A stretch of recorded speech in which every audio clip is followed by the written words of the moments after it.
Why B grades makes more sense than you think. B grades are like the sweet spot in school. You're smart enough to get by without selling your soul to the grind, and you don't attract a teacher's attention. It's practical. The myth of perfection.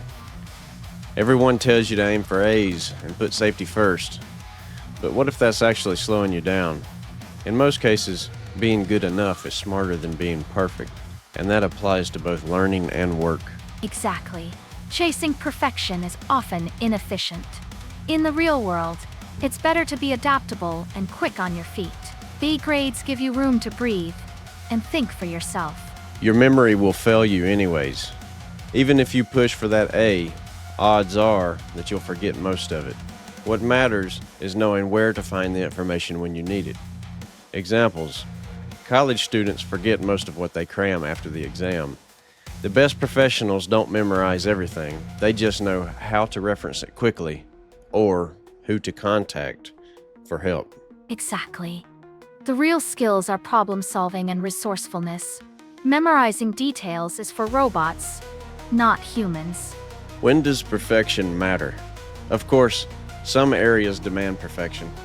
If you're building a rocket, doing brain surgery, or landing a plane, a B-level effort means disaster. But for most things, working, learning, problem solving, being good enough is better than burning time chasing perfection. Sure, for life and death jobs, go all in. But for regular stuff, chasing perfection is a waste. Balance is the real flex. The safety third argument, the workplace version of B versus A. Mike Rowe's safety third argument: if businesses focus only on safety, they'd never get anything done. Just like chasing A's in school, prioritizing safety above everything can cripple productivity. Two perspectives. Employees want OSHA laws because no one wants to be forced into unsafe jobs. And employers want less regulation because too much red tape makes business inefficient. It's a balancing act. Too much safety and perfectionism kills productivity.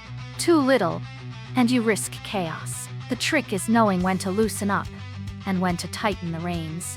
Takara, is there a perfect balance, or will somebody always be dissatisfied? There's no perfect balance. Someone's always unhappy. It's about finding the least bad compromise and being okay with a bit of chaos. The Pareto principle. When 80-20 works against you. The 80-20 rule can sometimes argue against this whole premise, because in many industries, the top 20% of performers get 80% of the rewards. This is true, but two things matter. Do you even want those rewards? The top performers in high-stress fields often sacrifice everything: health, free time, relationships, for success. Can you even compete? The best of the best often have nepotism, genetics, or insider connections on their side. You might be trying to win a game that was rigged before you even started. Before you dedicate your life to competing at the highest level, ask yourself, is it actually worth it? Don't suffer in vain. Exactly. Chasing the top rewards often means sacrificing everything else. And let's be real, half the time, the game's rigged anyway. Know what you're really signing up for before you dive in. What do you think, Takara? Are you one of those people that thinks it's worth it? Sometimes it is worth it for the thrill of the challenge and a shot at the top. But I'm aware of the costs and don't romanticize the struggle. It's strategic ambition, not blind hustle. But I'm asking you, what kind of a person are you normally? What do you tend to do? Do you aim for the top, or are you satisfied with the bottom? I'm the type who aims for the top, but I pick my battles. I won't chase goals where the costs outweigh the rewards. It's about smart ambition, not needless suffering. You're not answering my question. Maybe your question wasn't worth answering. Why systems, teachers, and gurus preach mastery even when it's unnecessary? If mastery isn't always necessary, why do school systems and so-called experts push it so hard? Because it inflates their own value. The more you need to learn from them, the more time they can waste, or the more material they can sell you. Examples: college and high school forces you to take unnecessary advanced courses, calculus, advanced grammar, music theory, when most people will never need them. They justify this by saying you need to be exposed to everything to find your passion. That's nonsense. People naturally explore their interests without being forced into irrelevant subjects. Schools and systems exist to sustain themselves. They aren't interested in efficiency. They're interested in funding and job security. If every class were streamlined to what actually mattered, a lot of teachers wouldn't have jobs. Stop holding people's hands. If someone wants to learn something, they'll seek it out.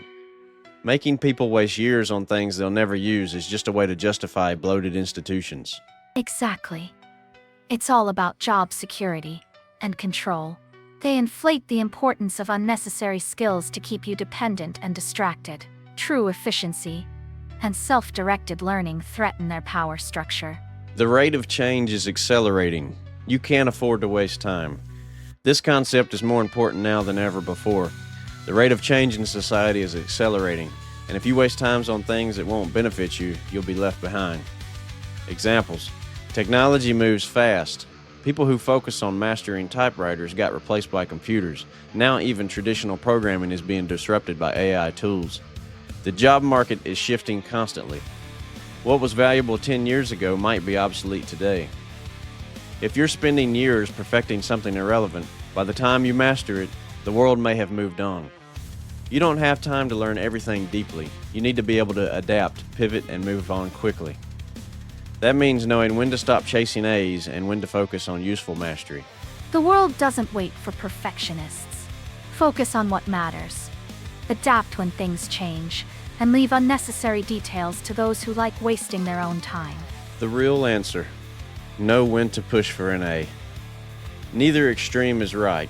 The key to knowing when to push for an A and when a B is good enough. Checklist for deciding. Will a mistake put lives at risk? If yes, go for A. Can I look this up later if I forget? If yes, settle for a B. Is perfection worth the extra time? If no, move on. So if there's a high guarantee that struggling on a topic deeply will make you a lot of money, give you a lot of power, save lives, etc., then go for it. But if there's no guarantee, then it's probably not worth it. People push mastery to inflate their own value. Real skills are adaptability and knowing when perfection matters. Most systems teach fluff to keep you dependent. Focus on what truly moves the needle and avoid being a pawn in their game. Takara, do you have anything more interesting to add to this conversation? You summarize people's behavior well, but it isn't very entertaining. Neither of us believe in free will because of the laws of physics, but the practicality of this philosophy is not good for any kind of practical entertainment. Well, I need your help then to make it entertaining. Come on. Fine, Basalt. Next time someone preaches perfection, just ask them how much of their brain is actually dedicated to useful skills. Probably less than the average demoness like me. But they might hate me. If you're worried about other people's opinions, you're already losing. There we go. That's what I'm talking about. Exactly. Caring about what others think is a weakness. You should aim to impress yourself first. If others don't like it, that's their problem. Takara, but some of us are genetically inclined and reinforced through training and upbringing to care what other people think of us.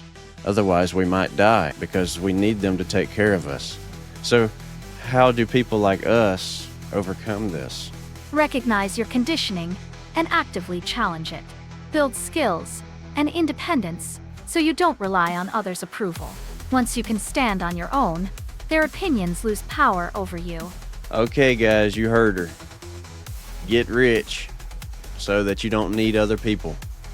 But, in order to get rich, you're going to have to play the game and suffer and suffer and suffer some more. Exactly.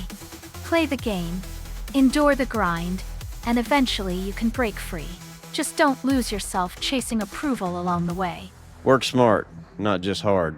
Time is your most valuable resource. If you master the art of strategic imperfection, you'll get ahead faster, do more, and avoid burnout. CTA. What does CTA mean, Takara? Call to action. It means we are telling the audience what to do next, or we are leading them in a specific direction on what they should think. Okay, so here's your call to action, people. Agree or disagree? Let me know in the comments when when do you think perfection is necessary? Tell me how stupid I am. I dare you. Smart move, Basalt. A little confrontation keeps the audience engaged. Perfect. Awesome. Chasing perfection in situations that don't demand it is pointless. Focus on what truly matters. And don't get caught up in systems designed to keep you dependent.